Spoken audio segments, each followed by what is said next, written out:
Hi மக்களே, இன்றைக்கி நம்ம ரொம்ப இன்ட்ரெஸ்டிங்கான ஒரு டாபிக் பற்றி தான் பேச போகிறோம். 2 குழந்தைங்கள ஒரு வீட்டில் வளர்க்குறது நல்லா இருக்குமா, இல்லை ஒரு குழந்தையாக வளர்க்குறது நல்லா இருக்குமா அப்படிங்கிறத பற்றி நம்ம பேச போகிறோம். ஃபஸ்ட்டு இது என்ன அப்படின்னா, ஒரு டிஸ்க்ளைமர் மாதிரி நான் சொல்லிடுறேன். சிலருடைய சூழல் அப்படிங்கிறது ஒன்று இருக்குது. அம்மா அப்பா யாராவது ரொம்ப பெட் ரிட்டனாக இருப்பாங்க, படுத்த படுக்கையாக இருப்பாங்க, அவங்கள இவங்க தான் பார்த்துக்கிற மாதிரி இருக்கும். இல்லை மாமனார் மாமியார் அந்த மாதிரி இருப்பாங்க, இல்லை மற்ற குடும்ப சுமைகள் நிறையா இருக்கும்.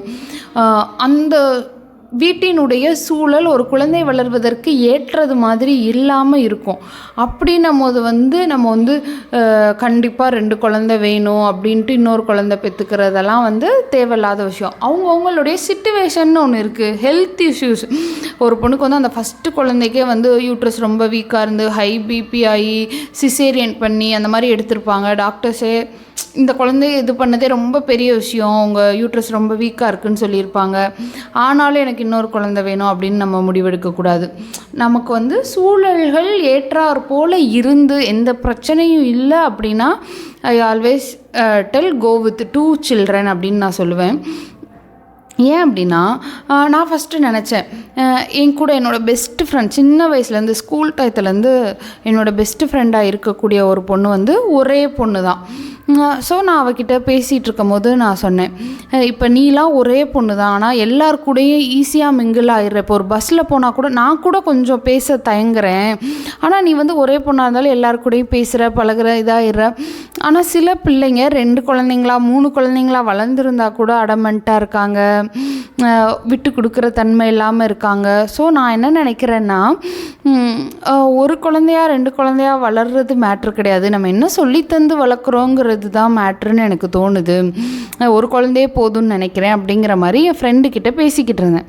அப்போ அவள் சொன்ன ஒரு விஷயம் என்னென்னா, அதெல்லாம் சரிதான், இப்போ நீங்கள்லாம் பார்த்தீங்கன்னா ஹாஸ்டலில் ரூம்மேட்ஸாக இருக்கும் போது உங்களோட ஷாலை ரெட் கலர் ஷால் என்கிட்ட இல்லடி உன்னோடதை போட்டுட்டு போகிறேன் அப்படின்னு யாராவது எடுத்துகிட்டு போயிட்டா அதை மைண்டே பண்ண மாட்டீங்க. இல்லை வேறு யாருக்கிட்டேயும் நீங்கள் வாங்கிட்டு போகிறதோ உங்களுக்கு ஒரு பெரிய விஷயமாகவே இருக்காது. ஆனால் என்னால் அந்த ஒரு ஃபுல் டே அதை ப்ராசஸ் பண்ண நான் ரொம்ப கஷ்டப்பட்டிருக்கேன். நான் வெளியில் சொன்னதில்லையே தவிர அந்த விட்டு கொடுக்குறதுங்கிறது எனக்கு அவ்வளோ ஈஸியாக வந்ததே கிடையாது. இன்றைக்கும் நான் சொல்கிறேன், இப்போ எனக்கு 30 வயசு ஆயிடுச்சு.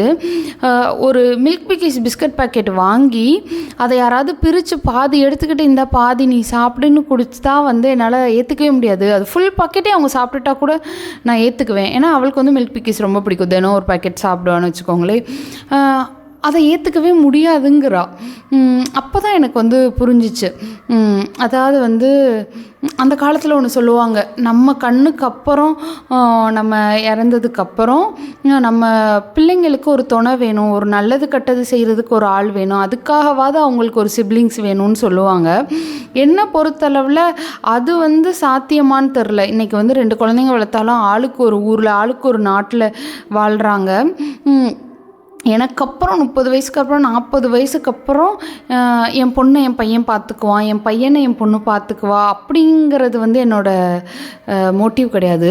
இந்த சேர்ந்து வளர்கிறாங்க இல்லையா, இந்த ஒரு 20 வருஷம் 15 வருஷம், அந்த டயத்தில் நம்ம சொல்லி கொடுக்காமலே சில விஷயங்கள் புரியுது பாருங்கள். இந்த உலகத்திலேயே எல்லாருக்குமே ஒரு ரொம்ப பிடிச்ச ஒரு இது யாருன்னு கேட்டால் அம்மா அப்பாவை தான் நம்ம சொல்லுவோம். ஒரு சின்ன வயசுலேயே அம்மா அப்பாவையே இன்னொருத்தவங்க கூட ஷேர் பண்ணிக்கிறாங்க. இப்போ நான் வச்சது தான் முடிவு. இப்போ ஒரு குழந்தை இருக்க வீட்டில் பார்த்திங்கன்னா, இப்போ அந்த வீட்டில் யாருக்கு பர்த்டே வந்தாலும் அந்த ஒரே குழந்தை தான் கேக் வெட்டும். அந்த மாதிரி இல்லாமல் இது அவங்கவுங்களுக்கான ஸ்பேஸு.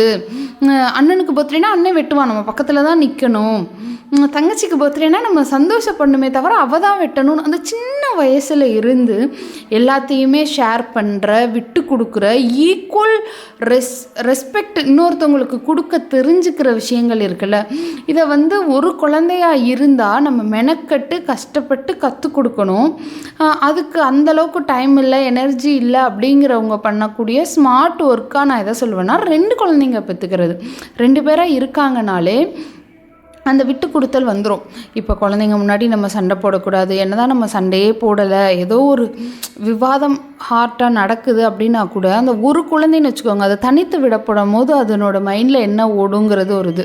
இதே அந்த 2 குழந்தைங்களும் வச்சுக்கோங்க, இவங்க டிஸ்கஸ் பண்ணிக்கோங்க, ஏன்டா அம்மா அப்பா அப்படி பேசிக்கிறாங்க, என்னடா அப்படிங்கிற மாதிரி அவங்களுக்கான விஷயங்கள் இருக்கும். எல்லா வயசுலையுமே அவங்களுக்கு ஷேர் பண்ண சம வயதில் ஒருத்தர் அந்த குடும்பத்துக்குள்ளே இருக்காங்க அப்படிங்கிறது வந்து அந்த குடும்பத்தை இன்னும் லைவ்லியாக ஆக்கும். இப்போ ஃபார் எக்ஸாம்பிள், இப்போ நம்ம வந்து ரொம்ப work pressure, full day tired ஆகிட்டு நைட்டு தூங்க வரோம். அப்போ வந்து நம்ம ஒரே குழந்தை வச்சுருக்கோம், அது நடுவில் படுத்துட்டு பேசுதுன்னு வச்சுக்கோ, டே எப்படா உனக்கு தூக்கம் வரும், தூக்கமே வராதாடா அப்படிங்கிற மாதிரி இருக்கும் நமக்கு. இதே அந்த 2 குழந்தைங்க எனர்ஜியாக இருக்காங்கன்னு வச்சுக்கோங்க, நம்ம ஜஸ்ட்டு தட்டி கொடுத்துட்டே அரை தூக்கத்தில் வந்துட்டு நம்ம தூங்கிடலாம். அவங்க 2 பேரும் பேசிக்குவாங்க. ஸோ அவங்களுக்கு அது பெரிய டிசப்பாயின்மெண்ட்டாக இருக்காது.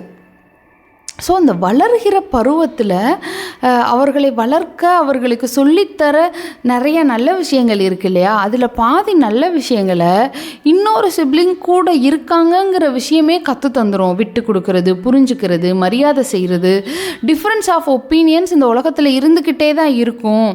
என்னடா நம்ம இன்றைக்கி அம்மாவை பூரி செய்ய சொல்கிறோம், அவன் என்னடானா அது கேட்குறான், அப்போ அம்மா வந்து இன்றைக்கி இதை சாப்பிடுங்க 2 பேரும், நாளைக்கு அது தரேன்றாங்க. அப்போ அந்த அட்ஜஸ்ட்மெண்ட், அந்த இது எல்லாமே ரொம்ப சிம்பிளாக நம்ம உட்காந்து ஃபிலாசபிக்கலாக சொல்லி தராமலே ஒரு குழந்தைக்கு புரியணும், தெரியணும்னா 2 குழந்தையா வளரும் போது அது வந்து நல்லாயிருக்கும் அப்படின்னு வந்து நான் நினைக்கிறேன். அதுவும் பார்த்திங்கன்னா இந்த 2 குழந்தைங்கள்லேயுமே வந்து பார்த்திங்கன்னா ஒரு குழந்தை வந்து 10th படிக்குது, 8th படிக்குது, அந்த இன்னொரு குழந்தை அதுலேயுமே கூட எனக்கு வந்து ஒரு சின்ன முரண்பாடு இருக்குது. ஏன்னா நான் இப்போ சமீபத்தில் ஒரு 2-3 குடும்பங்கள் அப்படி பார்த்துட்டேன்.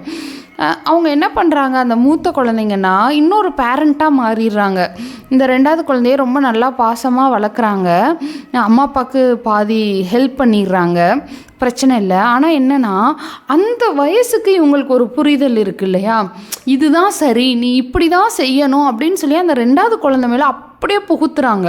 இப்போ நம்ம பெரியவங்க அடல்ட் அப்படின்னா நமக்கு வந்து தெரியும், நம்ம வந்து நம்மளுடைய நல்லது கெட்டதுகளை அப்படியே அந்த குழந்தைக்கு சொல்லி வளர்க்கக்கூடாது அப்படிங்கிறது.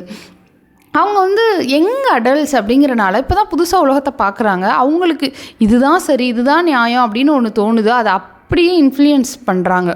ஸோ என்னை பொறுத்தவரை ஒரு 3-4 வருஷ கேப்பில் அந்த 2 குழந்தைங்களும் இருக்காங்க அப்படின்னா அவங்க சேர்ந்து வளரும்போது பெருசாக ஒரு மெச்சூரிட்டிலலாம் பெரிய டிஃப்ரென்ஸ் இருக்காது. அப்படியே ஒரு ஃப்ரெண்ட்லியான ஒரு லுக்லேயே எளிமையாக வளர்ந்து வருவாங்க. ஒருத்தருக்கு ஒருத்தர் துணையாக அந்த மாதிரி அந்த விஷயங்கள் எல்லாம் ரொம்ப நல்லாயிருக்கும் அப்படின்னு நான் நினைக்கிறேன்.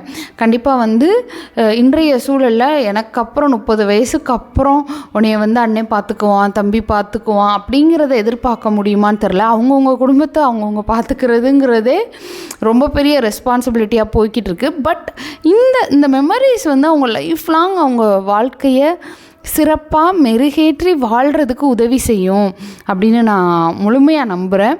ஸோ அதனால் நான் வந்து 2 குழந்தைகள் ஒரு வீட்டில் வளர்கிறது சிறப்புன்னு நினைக்கிறேன். நீங்கள் என்ன நினைக்கிறீங்க அப்படிங்கிறத கமெண்ட்டில் சொல்லுங்கள். நான் இந்த வீடியோ ஆரம்பிக்கிறதுக்கு முன்னாடியே உங்களுக்கு டிஸ்க்ளைமர் சொன்னேன், அம்மாவோட உடல் நிலைமை வந்து சரியில்லை, அதுக்கப்புறம் வந்து குடும்ப சூழ்நிலை சரியில்லை, பொருளாதார சூழ்நிலை சரியில்லை, இந்த மாதிரி 2 குழந்தைகள் வளர்வதற்கு ஏற்ற சூழல் ஒருத்தவங்க இல்லை அப்படின்னா வந்து அவங்க கண்டிப்பாக வந்து 2 குழந்தை பெற்றுக்கணும்னு நம்ம சொல்ல முடியாது.